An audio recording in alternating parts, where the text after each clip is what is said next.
My billionaire parents, Gerald Voight and Diane Westwood, were afraid my sister, Claire Voight, and I would grow spoiled if we stayed in luxury, so they pulled us out of the city's best prep school and sent us to study in a remote mountain town.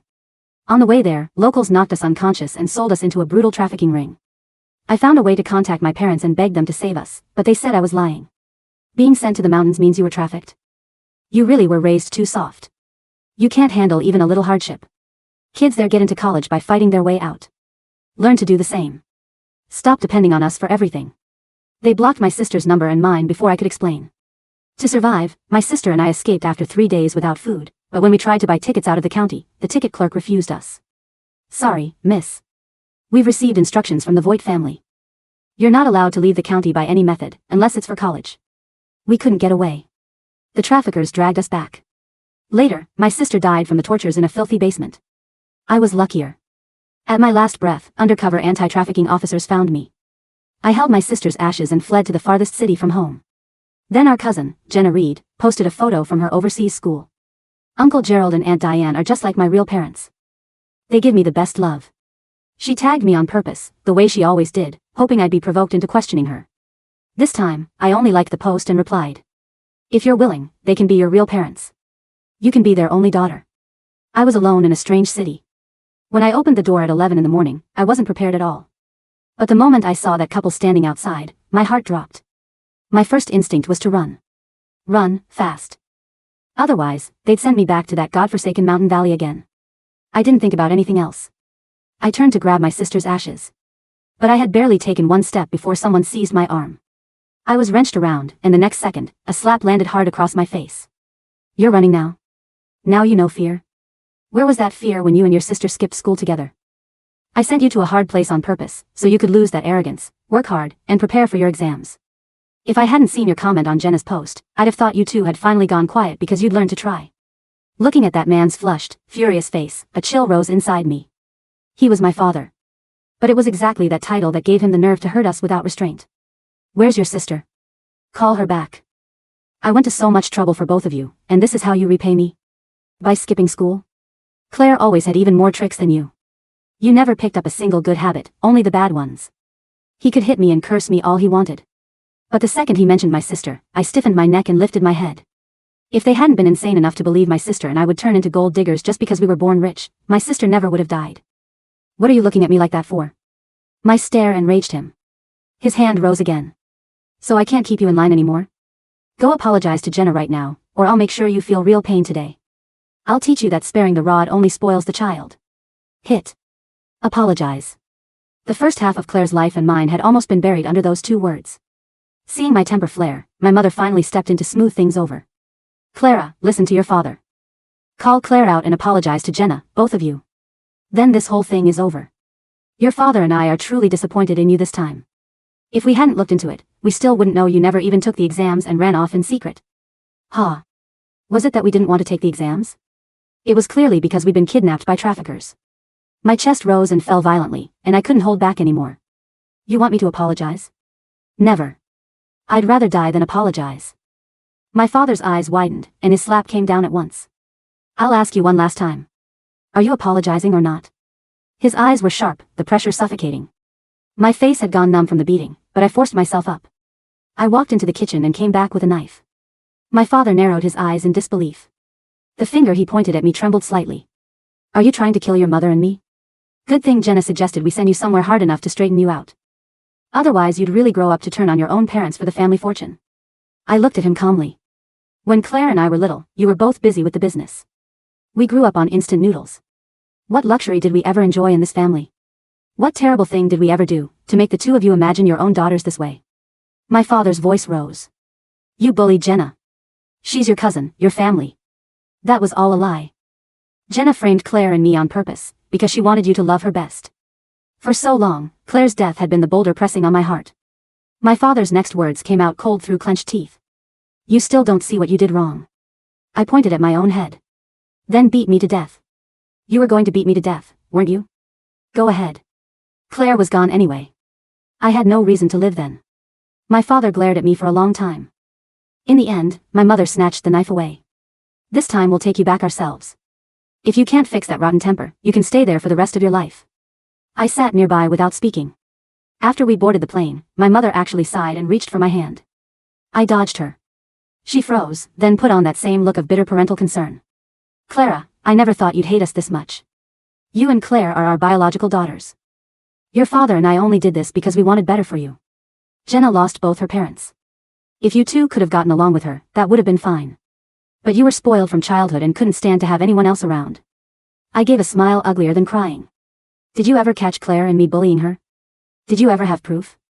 You sent us to the mountains to study, but before we even got there, someone knocked us out and sold us to traffickers. We barely escaped and begged you to save us, and you refused. Tell me, how were we supposed to take the exams after being abducted? My mother looked at me with reproach and said nothing. My father supplied what she was thinking. You'd say anything to frame Jenna. Your story is full of holes. If you were really abducted by traffickers, how could someone like you possibly escape? Once we send you back, you'll behave. Still lying through your teeth, even now. Bitterness spread through me. At last, I asked the question I had never been able to make sense of. Why would you rather believe Jenna than your own daughters? After I said it, I walked to the emergency exit and put my hand on the handle. I'd rather die than go back there.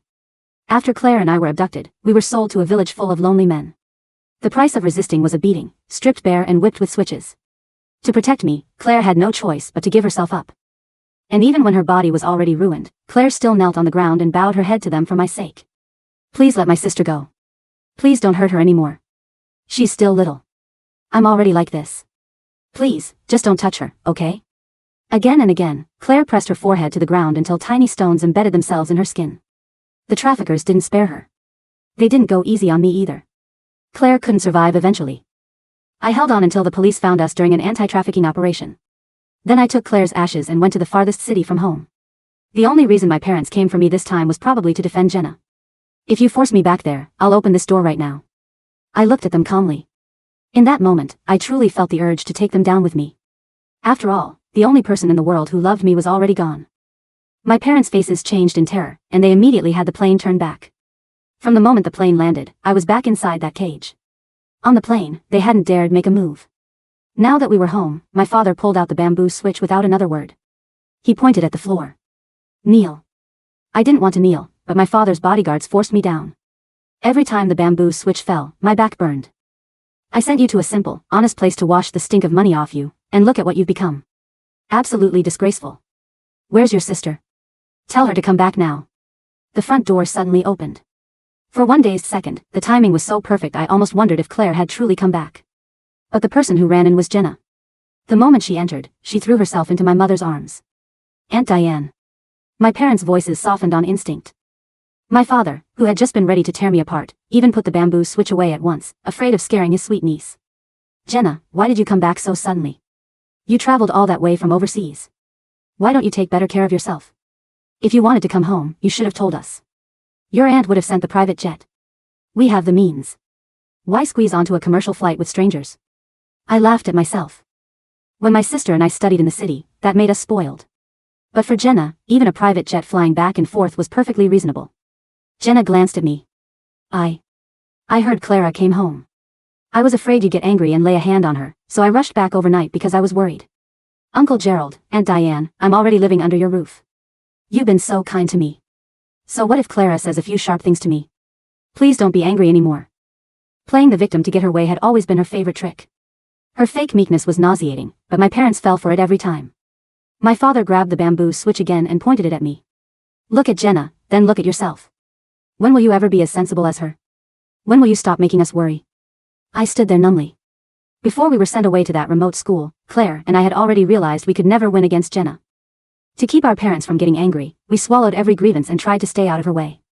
But now, there was no one left in this family I cared about. Parents like this were better than nothing only in theory. So I put her little schemes out in the open. Did you come home because you're afraid they'll get angry? Or are you afraid my coming back will threaten your place in this family?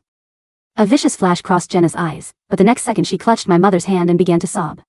Aunt Diane, thank you for being willing to send me abroad for school, but maybe I should just go. My mother, who had been willing to play the gentle one, lost her temper over that one sentence. She frowned at me. Clara Voight, Jenna already offered you an olive branch. Do you have to lace every word with thorns? You said your father and I wrongly accused you before. But this time we heard the whole thing ourselves. You were the one picking a fight for no reason. You're petty and can't stand anyone else. What is there left to argue? Still furious, she stepped forward and struck me twice across the back. In this family, my sister and I were always the weaker side. No matter how hard I fought back, they could handle me with ease. My mother hit me while Jenna watched. Now and then, Jenna even came over to twist the knife. Aunt Diane, please stop hitting her. The more you do this, the more she'll hate me. Before she was sent away last time, she said that once she came back she'd make sure I couldn't stay in this family anymore. Just give in already, Clara. I already did what you wanted and went abroad. Stop making trouble, okay? The more she spoke, the angrier my parents became. Who gave you the nerve to talk like that? We're still alive, and you already think you're the head of this family? Was this your sister's idea? Go to your room and think about what you've done. You don't eat until you admit you're wrong. I'll make this clear today. If you and your sister stay this unrepentant, neither of you will see a cent. When I'm gone, every last dollar goes to Jenna.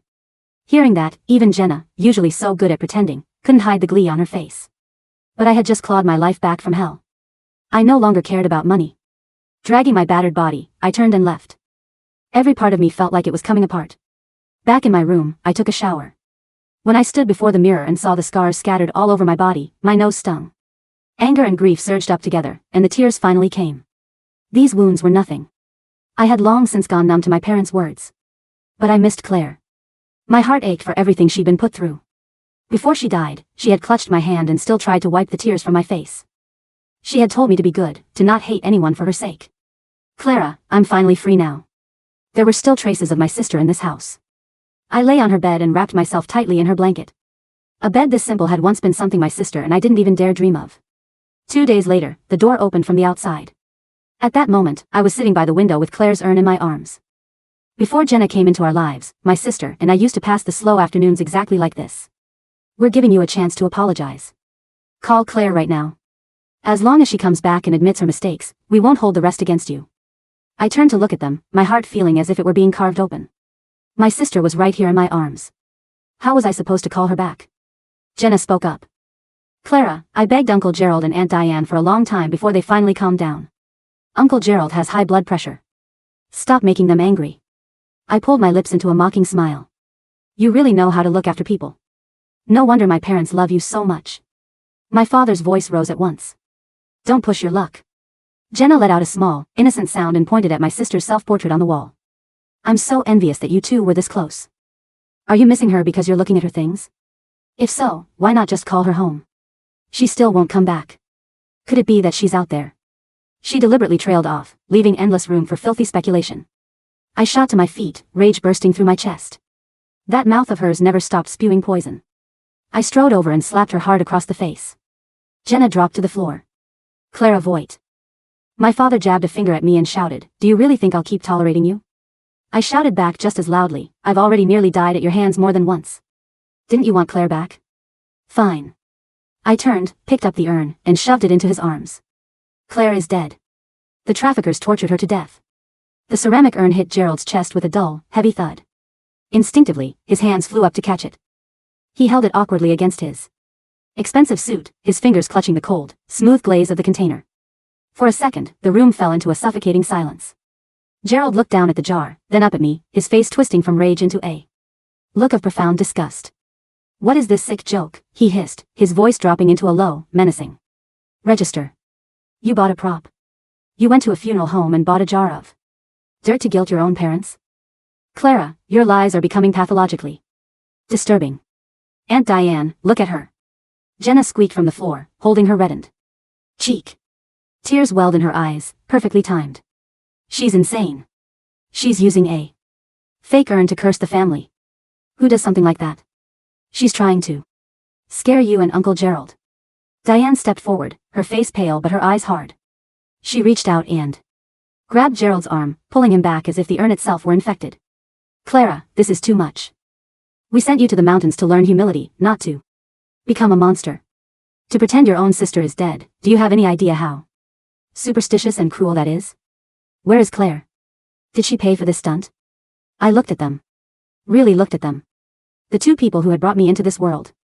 The two people who had ignored my desperate phone calls, who had dismissed my screams of terror as the spoiled whining of a wealthy teenager, and who had blocked our numbers so they could enjoy a quiet vacation with their perfect niece. "Read the label," I said. My voice was entirely flat. There was no anger left in Only a hollow, echoing void. Read the name on the cremation certificate.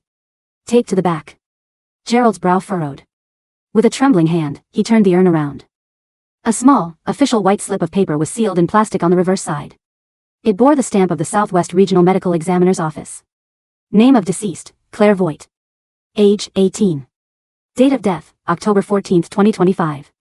Cause of death, multiple organ failure secondary to severe blunt force trauma.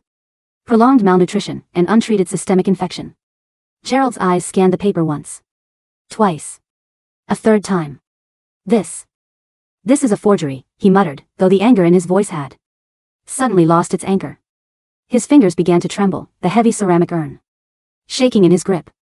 You can buy anything on the dark web. You can fake these stamps. You're trying to manipulate us because we threatened to cut off your inheritance. I don't care about your money, Gerald, I said, addressing him by his name for the first time in my life. The police report number is at the bottom. Call the Southwest District Anti-Trafficking Task Force. Ask for Officer Chen. He's the one who pulled me out of the concrete basement where they kept us. He's also the one who had to identify what was left of Claire because her face had been beaten beyond recognition. Stop it. Stop talking. Diane shrieked, covering her ears. You're lying. You're lying to get back at us. Am I? I reached for the buttons of my shirt. Aunt Diane, don't look. Jenna screamed, scrambling to her feet. She's just trying to shock you. I ripped the shirt open, tearing the top buttons off. They scattered across the polished hardwood floor like tiny, clicking teeth. I turned my back to them. The scars were not healed. They would never truly heal. Thick, jagged keloids ran from my shoulders down to my waist, crisscrossing lines from where we had been whipped with heavy, rubber-coated electrical wires. There were round, dark pigmented circular scars on my ribs, the permanent branding of industrial cattle prods. My left shoulder sat at an unnatural angle, never having been set properly after a trafficker broke it with a steel pipe when I tried to run the first time. Diane let out a choked, strangled gasp. She stumbled backward, her hand flying to her mouth. Gerald stared at my back, his face draining of all color until he looked like a corpse himself. The urn slipped slightly in his hands, and he had to squeeze it against his chest with both arms to keep it from shattering on the floor. What? Gerald's voice was barely a whisper. What is that? That's what fighting our way out looks like, I said, turning back to face them and slowly buttoning the ruined shirt. That's the hardship you wanted us to handle. Claire took twice as many of these as I did. Every time they came into the cellar, she threw herself on top of me. She told them she was the older one, that she would do whatever they wanted if they just left me alone. I walked up to Gerald. He didn't move.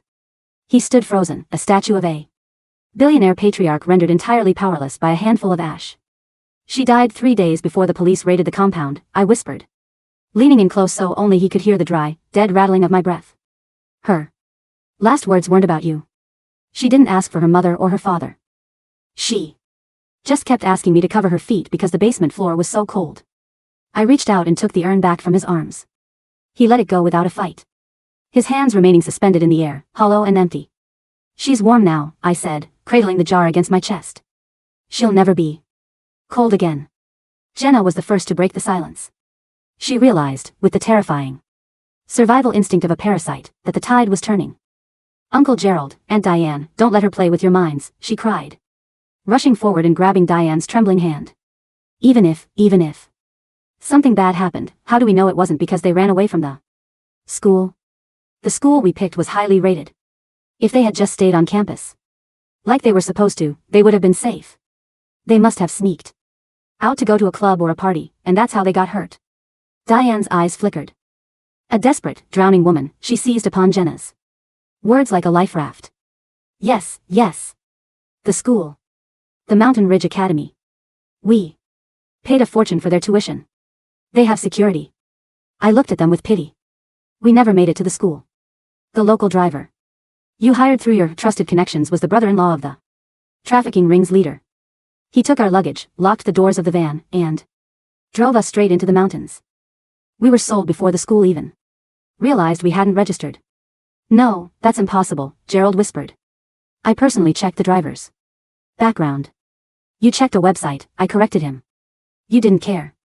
You just wanted us Gone so you could spend the autumn hosting charity galas with Jenna. I pulled a folded, sweat-stained piece of paper from my pocket. It was a copy of the official police report. I threw it onto the coffee table. Read it. Or don't. I don't care anymore. I turned to walk back to my room, but Gerald grabbed my arm. His grip was frantic, desperate, completely unlike his usual controlled, authoritative touch. Clara, wait. We didn't know. Your phone calls, you said you were being held. We thought it was a prank. You ran away before when we didn't buy you what you wanted. When? I asked, turning my head to look at his hand on my sleeve until he slowly, guiltily let go. When did we ever run away? Name one time. He opened his mouth, but no words came out. He looked to Diane for help, but Diane was staring at the floor, her mind spinning. Jenna told us, Diane whispered, her voice cracking. Jenna said you and Claire were planning to fake a kidnapping to extort money from us so you could buy that apartment in Paris. The room went ice cold.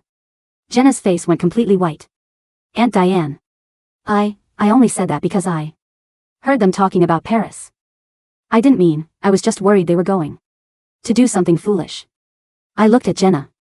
The girl who had spent her entire life whispering poison into our parents' ears, ensuring that every mistake we made was magnified 100 times, while every achievement of hers was celebrated with luxury cars and overseas trips.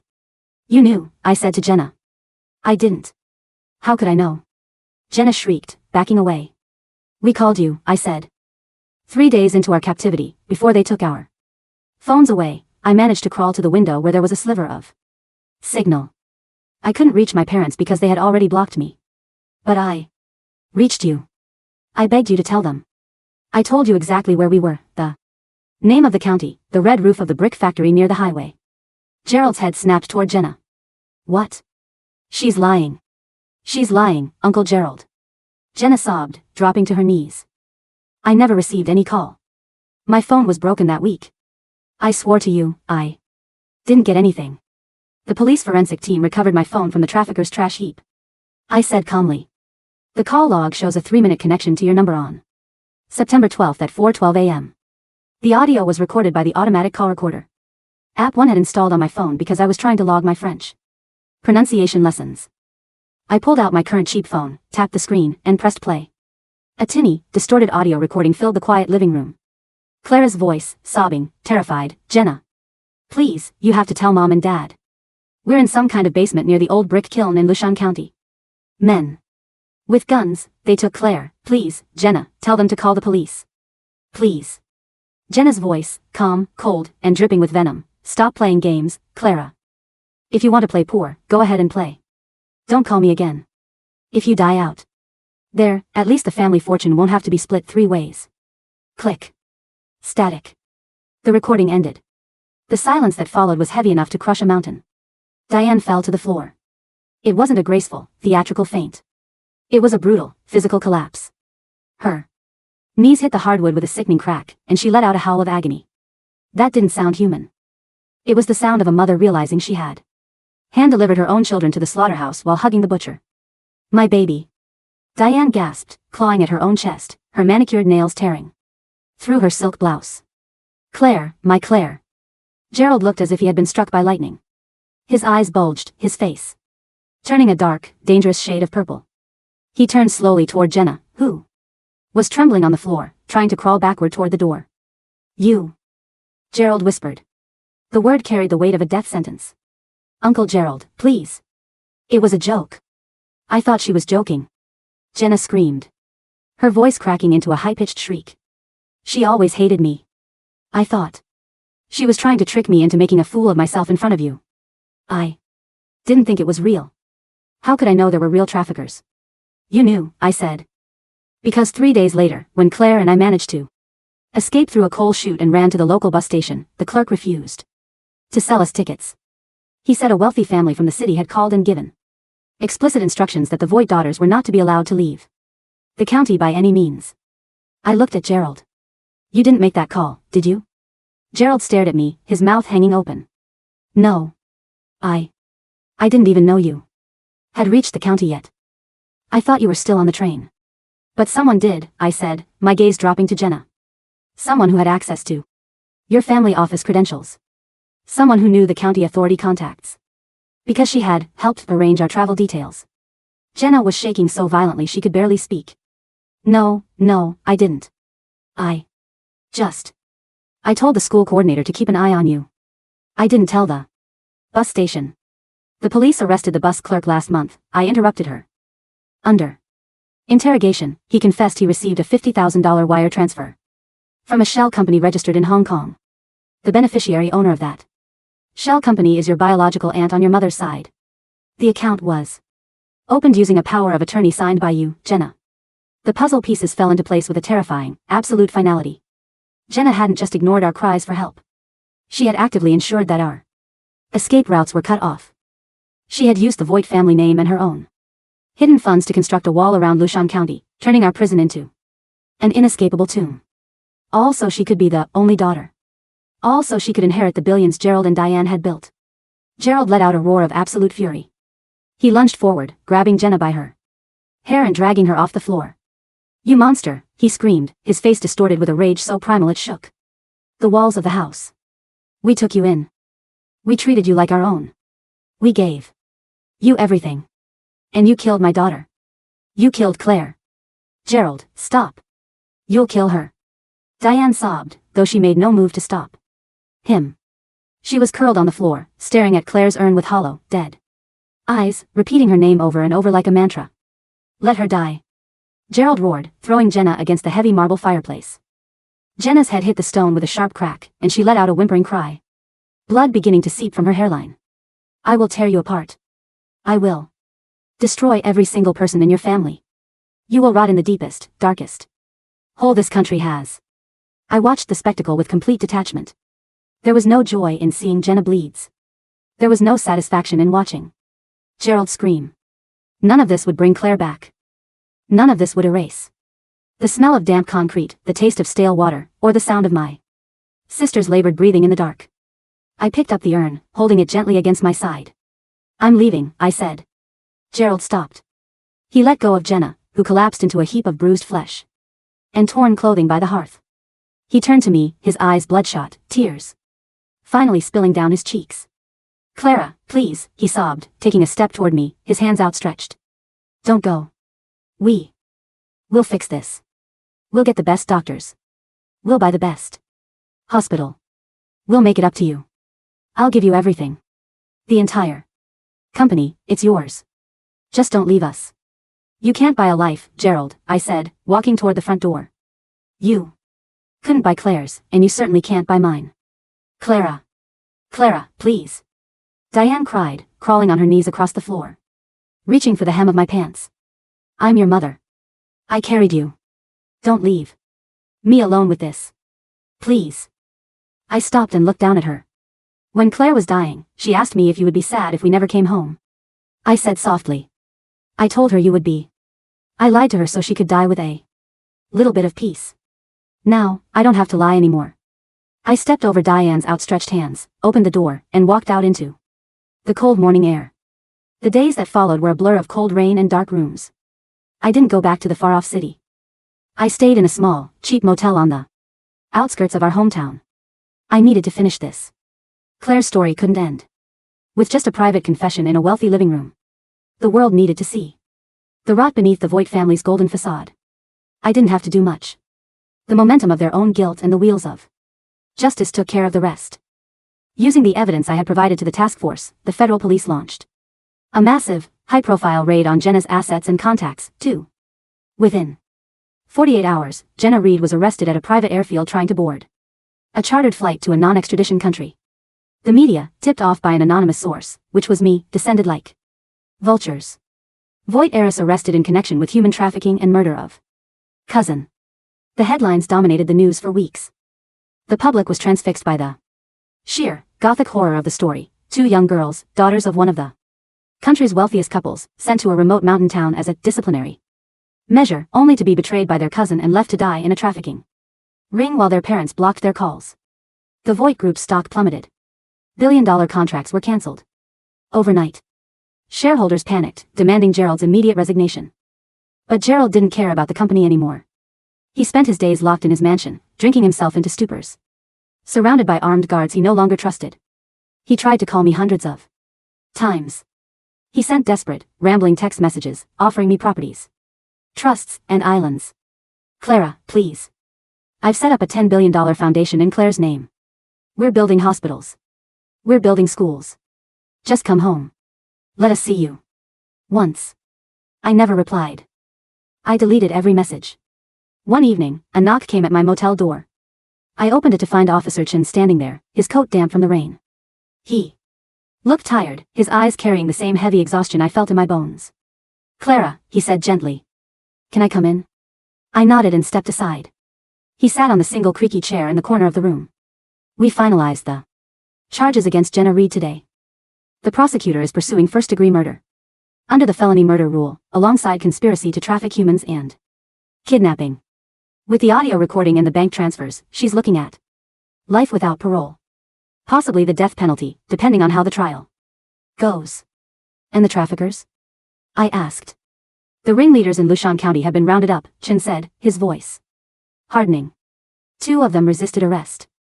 They won't be standing trial. The others will never see the light of day again. You won't ever have to worry about them. I let out a breath I felt like I'd been holding for a year. Thank you, Officer Chen. You don't need to thank me, he said, looking at me with a mixture of respect and deep sorrow. I only wish we had gotten there 3 days earlier. He reached into his pocket and pulled out a small, leather-bound folder. This belongs to you. We found it in Jenna's safety deposit box during the search. She had kept it as a trophy. I took the folder. When I opened it, my heart stopped. It was Claire's diary. The little notebook she had kept during our first 2 days in the basement, before they took her pen away. I clutched it to my chest, my eyes burning. There's one more thing, Chen said softly. Your father, Gerald. He's been calling the station every hour. He wants to know where you are. He's not doing well, Clara. His lawyers say he's had 2 minor strokes this week. He's refusing medical treatment unless you come to see him. I looked out the window at the flashing neon sign of the motel. Tell him, I said, that I'll meet him. One last time. The private wing of the Metropolitan Hospital smelled of bleach and expensive flowers. When I walked into the room, I almost didn't recognize the man in the bed. Gerald Voight, who had once stood over me like an untouchable giant, looked withered and frail. The left side of his face sagged slightly, the residual effect of the strokes. His hair, usually perfectly coiffed, was thin and stark white. Diane sat beside him, her eyes red-rimmed and hollow. She looked 10 years older, her hands shaking as she peeled an apple she had no intention of eating. When the door clicked shut, they both looked up. Clara. Diane gasped, dropping the knife and the fruit. She scrambled to her feet, but stopped herself from rushing toward me, sensing the invisible, cold barrier I carried around myself. Gerald turned his head slowly. A weak, wet tear rolled down his cheek. You came. I came to bring you this, I said, placing a legal document on the bedside table. It was a total disclaimer of inheritance. I had signed away every single cent of the Voight fortune that belonged to me, including my future trust funds, my shares in the company, and any claims to their properties. I don't want your money, I said. I don't want your name. I've already applied for a legal name change. From today on, I am Clara Westwood. I've taken my grandmother's maiden name. The name Voight dies with Claire. Gerald let out a choked sob. Clara, don't do this. The company, everything I built. It was supposed to be for you girls. I wanted you to be strong. I thought if you were too soft, the world would tear you apart. The world didn't tear us apart, I said. You did. We were wrong. Diane cried, falling to her knees and grabbing the corner of my coat. We were blind, stupid fools. We let that girl poison our minds. We'll spend the rest of our lives making it up to you. We'll do whatever you want. Just don't cast us out. I looked down at her. Do you remember the night before you sent us away? Diane blinked, her face blank with confusion. Claire made a cake, I said softly. It was your birthday, Diane. She spent 4 hours in the kitchen trying to get the frosting right because she knew you liked Earl Grey tea flavors. When you came home, you took one look at it and told her she was wasting her time on low-class domestic hobbies instead of studying her finance textbooks. You threw the cake in the trash. Diane's eyes widened as the memory rushed back, sharp and painful. Claire cried in her room for hours, I continued. But the next morning, she still wrote you a card telling you she loved you and that she would try harder to make you proud. She spent her entire life trying to make you proud. And you let her die in a filthy hole because you couldn't be bothered to pick up the phone. I'm sorry. I'm so sorry. Diane wept, pressing her forehead against my shoes. Please, Clara. I gently pulled my coat away from her grip. Jenna's trial starts next month, I said, looking at Gerald. I will be testifying. I will make sure the court hears every detail of what she did, and what you didn't do. After that, I am leaving this country. You will never see me again. Gerald closed his eyes, his breathing heavy and rattling. Is there nothing I can do? Nothing at all? There is one thing, I said. He opened his eyes, a tiny sliver of hope flickering in them. What? Anything. Name it. Tell me where you buried the dog, I said. Gerald blinked, confused. The dog? The little stray dog Claire and I found when we were 10, I said. The one you had the security guards throw out because it was dirty. Claire told me she buried it near the old oak tree in the back garden after it died of cold. I want to know if the tree is still there. Gerald's face fell into complete, crushing despair. He didn't remember. He had never cared enough to notice. I see, I said. I turned and walked out of the room. Behind me, the steady, rhythmic beeping of the heart monitor began to accelerate, accompanied by the frantic, echoing wails of a mother who had realized her house was finally, completely empty. The trial of Jenna Reed was short, brutal, and widely publicized. I sat on the witness stand for 3 hours. I didn't look at Jenna, who sat at the defense table in her prison jumpsuit, her face pale, her eyes darting around the courtroom like a trapped animal. Her lawyers tried to argue that she was young, that she was a victim of her own family's high expectations, that she didn't fully grasp the consequences of her actions. But when the prosecution played the audio recording of her voice, calm, cold, and dismissive of my dying sister's screams, the jury's decision was made. She was sentenced to life imprisonment without the possibility of parole. As they led her out of the courtroom in handcuffs, she finally looked at me. Her face was distorted with a desperate, ugly hatred. You think you won? She hissed as she passed my bench. You're alone. You have nothing. You're just as dead as Claire. I didn't answer. I didn't need to. She was going to a place where her beauty, her schemes, and the Voight family's money could no longer save her.